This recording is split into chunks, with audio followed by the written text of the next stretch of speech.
When the HOA sent me a letter demanding $150,000 in fines for so-called violations, I nearly laughed.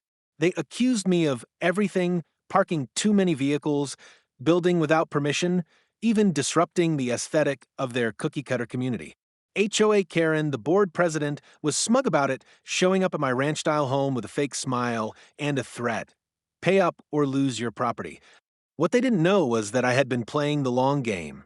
Years ago, while everyone scrambled to buy houses, I quietly purchased the land underneath their neighborhood as part of a development deal.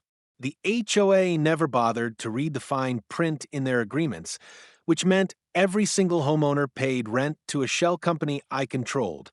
I showed up at their next HOA meeting, calm and collected, carrying a folder of deeds and contracts. As I dropped the documents onto the table, the smug smiles vanished. Their so-called power crumbled when they saw my signature on every land deed. I leaned forward and said, "You don't find me. I set your rent."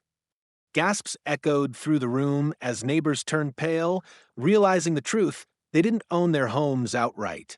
With one announcement, I tripled the HOA's ground lease fees. Suddenly, the same people who tried to bankrupt me were begging for mercy, realizing their luxury lifestyles now depended entirely on me. HOA Karen tried to argue, but I simply reminded her that failure to comply meant eviction. The board had no choice but to back down. They thought $150,000 would scare me, but instead, I reminded them I owned every inch of their neighborhood.